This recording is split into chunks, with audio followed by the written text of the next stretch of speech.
afternoon. My name is Mike Byrne, and I'm the Operations Manager here at Southern Agronomy. And what I want to do is I want to take some time out today to talk to everyone about remote sensing. There's a lot of different things that we can now bring to the table to support spraying with remote sensing. And what I mean by that is, I think it's safe to say that spraying crops via drone is here to stay. Like that door has been kicked wide open, and there's a lot of people that have walked through that door. But what we often see in the forums and online are questions about, can we do spot spray? How do we do spot spray? Are all treatments, do they all have the same requirement to be applied across the entire field, the same amounts, the same quantities per acre? The short answer is no, they don't. It depends on what the application is and what the purpose of the application is. And what I mean by that is, if you're spraying, fungicide, there's a reason why you're spraying fungicide is, to prevent mold and mildew. So that's something, and everything else that's associated with that. So that, you're spraying field boundary to field boundary. The entire field needs it, and, money well spent. Acre per acre, they're getting the same amount, and that's going to do the trick because that's what that treatment delivers. But if you have weeds, you want to be able to spray, the area of the field where you have the highest concentration of weeds and not the entire field. So why would you apply the same amount to every acre across the field? That's where targeted spot spraying comes in. And that just is a game changer in terms of how much money you can save a client by not applying the same amount across the entire field. A lot of people are familiar with variable rate prescription files. Those have been around for a long time. You can have imagery over the field processed through a lot of different tools that will produce a plant health map, prescription file. And that basically looks like a camo pattern, and I'll show you examples of that too. And what that basically means is they're color coded. So red's basically stressed and or unhealthy plants, and it's a color spectrum through orange, yellow, light green, all the way up to boom, green. So green's healthy, red's unhealthy. So when you're looking at that in a prescription file format, you have clearly defined lines where the stressed plants are contained. So if we have the same ability to highlight the plants that are not stressed and or unhealthy, why would we apply the same treatment to the entire field, right? So variable rate prescription files are critical in terms of saving farmers, our clients, money. So here at Southern Agronomy, we have two services that we offer under the remote scanning umbrella. It's no secret that we sell all these software programs like you're looking at. But we also use them as a service. And what I mean by that is not everyone, will need enough spot spraying files to justify them purchasing an application. So what we do is they capture the data, we process the data for a fee, and then we deliver back their prescription files, which they can then plug directly into their controller and go out and spray their fields and get the savings to be had based on the reduction, the amount of treatment that's going across the field. We also, as a service to our clients who don't have drones, and we provide 100% of the aerial crop spraying, the aerial application, what we'll then do is, if they want us, we will then scan a field. Jonathan himself or one of our crew guys will be out there and they'll scan the field. They'll upload that data into the cloud. I'll pull the data down and then I'll put it into one of these platforms. And I'll process the imagery and output the files. They will then take those files, I'll email them, they'll plug them right into the controller, and then the drone will spray those specific targeted areas with the treatment. So from a spraying perspective, remote sensing comes in really powerfully for targeted treatments. So we have spot spraying, and then we have variable rate. So those are the two main scan objectives when we're dealing with spraying. But outside of the spraying, when we work with a lot of agronomists here at Southern Agronomy as well. So they support clients in a different capacity, right? So their whole mandate is to help their clients produce better yields, better harvests, reduce plant stress, increase plant vitality and health and all that. So they're the plant doctors. So what we can do, and we support a couple of them right now in our workflows, is we can produce very insightful data, and I'll show you some of the outputs we can produce that allow them to support their farmers a lot more effectively, right? And what I mean by that is understanding what's going on under the canopy is critical in terms of increasing yield improvements. So what we do then is we apply a lot of the different aspects and technology in these tools to provide them the outputs that they need. A classic example is what we're looking at right here. This is agave. So this is the plant from which tequila is produced from. So one of the use cases for our client here was twice a season, they send 15 workers throughout the entire field to both count and then measure every agave plant. And the way they measure the agave plant is they have a yardstick and it's color coded. As they're walking up and down the rows, they're just putting it over the plant, and if it's if it lines up with the markers that says it's 2 feet, well then they do a clicker that's a viewpoint, and so on and so forth throughout the entire field. So when we were going through the process with them last summer to determine if we could save them some money, the first question that Jonathan and I wanted to find out was, how much did it cost me to send those 10 guys out twice a season? So the example that came back to us was pretty straightforward, close to $24,000, right? Because takes them at least, each person can count at least 3 to 4 hectares a day. So it takes them 2 weeks to go through the whole 3,000 hectares. So based on their requirements, we thought, well, I think we can come in and we can save you some cash. So what we did is Jonathan flew the count, and then what we just did is we found out exactly how many plants they had. So we know for a fact that they had 7,082 plants in this one field. So from a counting perspective, that's pretty straightforward, right? But when we zoom in, why are they different colors, right? Well, what we then did is we can then apply all of these different indices to the imagery. So if we wanted to know what the diameter of every plant was, we just click diameter. If we want to know what the width is of every plant, we can just click that and it'll tell us how wide each plant is. So this is just one quick example of the type of data that we can provide a farmer. Now, to be able to provide this kind of plant level data, the only requirement is the crop in question can't be a closed canopy crop. And what I mean by that is we need an open canopy crop like this, where each individual plant can be delineated from its neighboring plants. In other words, from 100 feet in the air, the drone has to be able to, define where one plant is versus the next, and so on and so forth. Like if we look at soy, after V3, they're all grown in together. It looks like one giant, low-hanging bush. So we'll never be able to determine where one starts and where one ends. But for plants like leafy greens, cabbage, onion to a certain degree, once harvested, and then corn early onset, count corn for doing stand counts. Well, basically any crop out there, if we're given the right time frame to conduct the flag, we can do stand counts on basically anything. And the big difference here is when we're doing a stand count based on aerial imagery, the net result is 10 times more accurate than the traditional method, right? Now we know that the traditional way production ag has determined their stand counts is using some kind of a measuring instrument and then overlaying that over the emerging plants in a couple of different areas of the field and then extrapolating that to get the data, which is, has worked since the Egyptian times.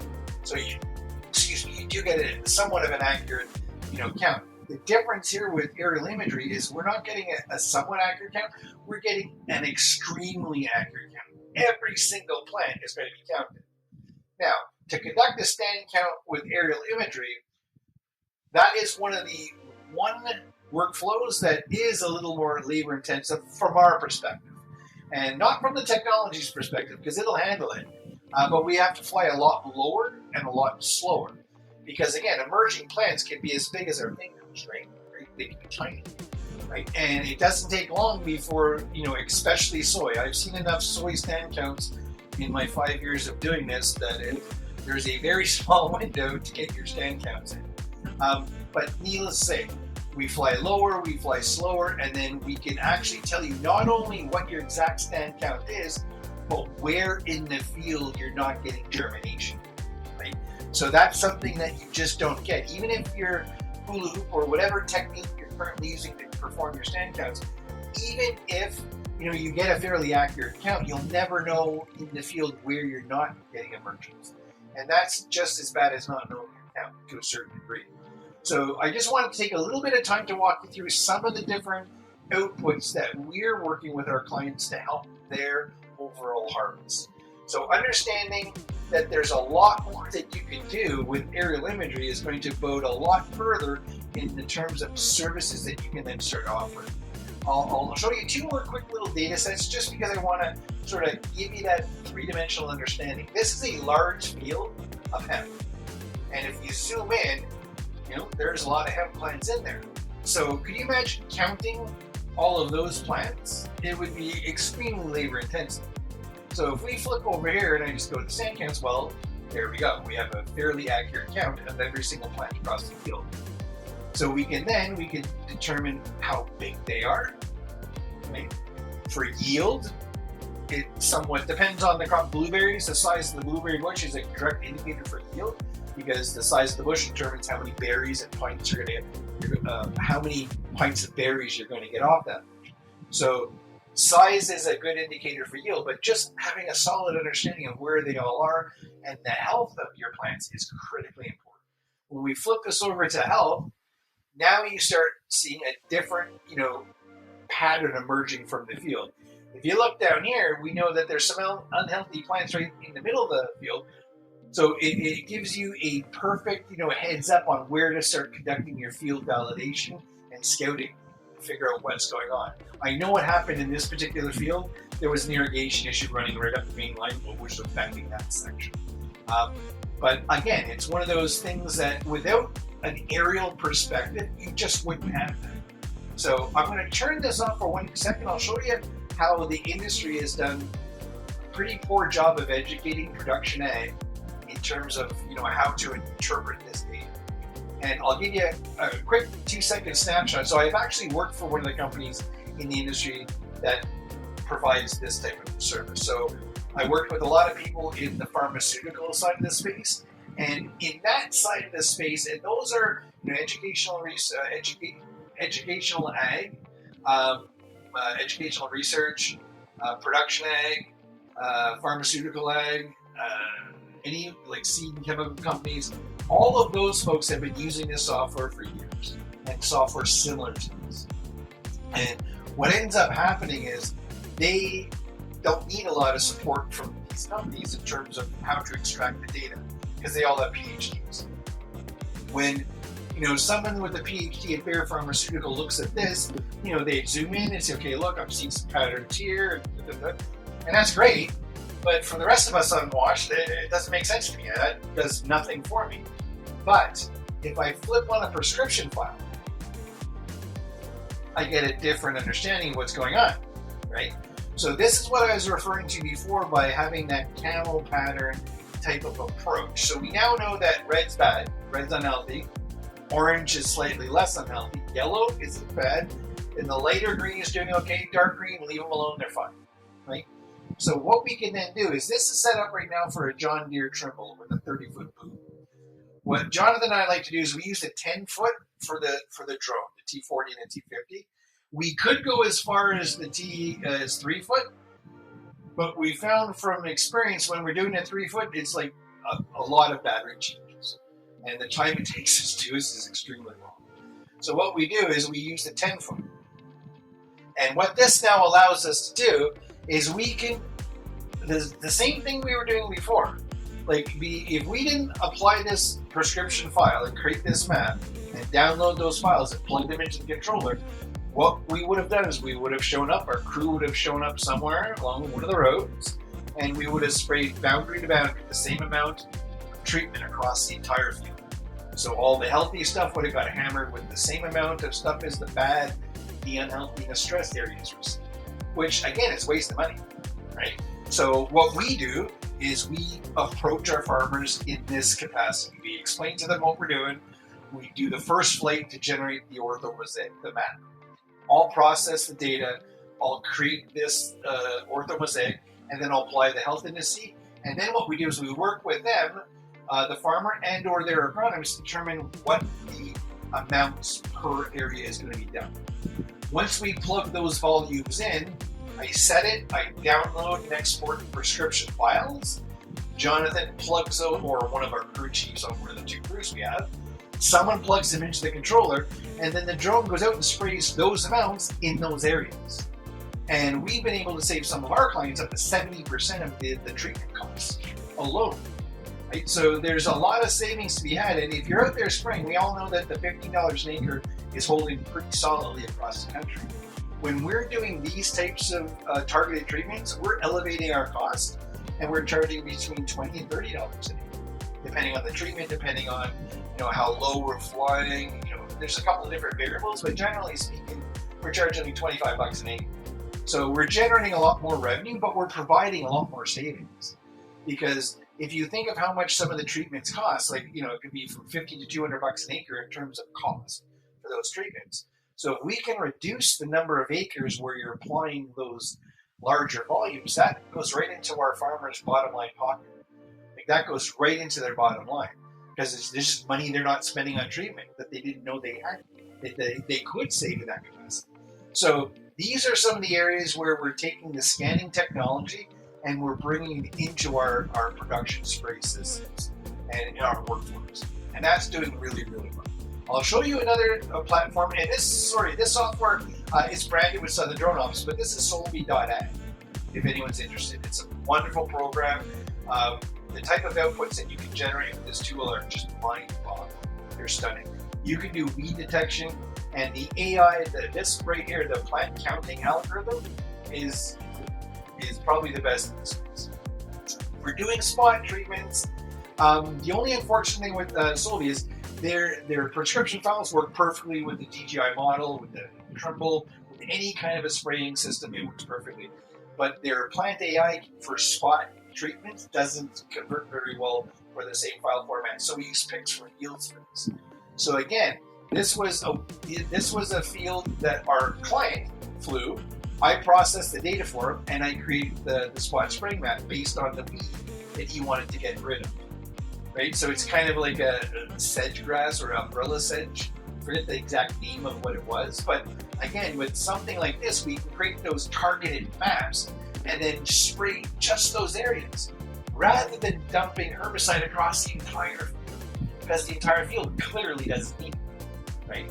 I'm working on one map which is rather large, and I'll show you that. I'm going to be producing that file somewhat, either today or tomorrow, but what I want to do is I want to target just these weeds, all these weeds. And what I'm going to do is, as I process this data set, I'm going to record a tutorial on how I'm doing it. So stay tuned. That one will be coming next week. It's a big field, and if you can imagine how much it would have cost our client to dump herbicide across that entire field is astronomical compared to the file I'm going to give him. That's going to probably reduce it by 80%. Which is a massive savings. And again, it goes right to our client's bottom line. One of the clients we worked with last year was this one here. Let me flip it over here. Oh, this is rice umbrella sedge. And this was probably one of the most gnarly infestations of umbrella sedge we've seen in a while. It was pretty bad. But again, rather than spraying the same amount across the entire field and just wasting a lot of revenue, we produced this, and we were able to completely eradicate the sedge, and Bob's Trumplet worked really well. So what we're going to be doing is I'm going to be producing a lot more of these tutorial-like videos for you guys, and showing you all the different things that we can now do with aerial imagery. And this is one of the reasons why when Jonathan or Chandis, our sales manager, or myself, we're on a call with the prospect, we're always explaining to them that, sure, yeah, we'd love to set you up the best way that you know how to get you 100% operational. But without a scanning drone, we're not just trying to, sell you and pad your invoice to get another, few dollars in commissions and a DJI off your sale. We're not. Because without the scanning drone, then you're limited to just spraying. And then you're just completely blind to all this other revenue. And keep in mind, as this space starts to mature, more and more people are going to be looking at targeted treatments, because people like myself are talking about it, but I'm not the only one. And the value proposition to targeted treatments is gaining a lot of ground within the production ag community at the farmer level. because it's technology. They're asking the right questions. And of course, yes, we can deliver those types of outputs for them to save them that kind of money. So don't want to geek out too much. Thanks for taking the time. This is my first video for Southern Drone Ops, so I will start polishing them up a little more as I go. But I wanted to get something out so you guys have some stuff to work with, start thinking about, and we'd love to start having more conversations, because no matter where you are in the country, if you're out there spraying your clients and you'd like to get into this, but you don't want to get into buying the pricey software, or if you don't want to start learning how to do all that stuff, contact us, because again, you can fly your client's fields, upload the data to a Google Drive or a Dropbox, share that folder with me, and I can produce the files for you. But then you can then take those back and provide that value to your clients. So from our perspective, we want to be able to really live by the rising tide lifts all boats motto, because if we're delivering this type of value and these types of methodologies for our clients to save money, we want to make sure that we're making that available to them. That's just the way we're working. So thank you very much for your time. Sorry that I meandered quite a bit through the video, but I hope you gleaned some value out of it, and stay tuned, because I'm going to be coming out with a lot more videos in this realm that really supports what Jonathan's doing on the other side of the fence. So thank you again, and I hope we'll be talking again soon.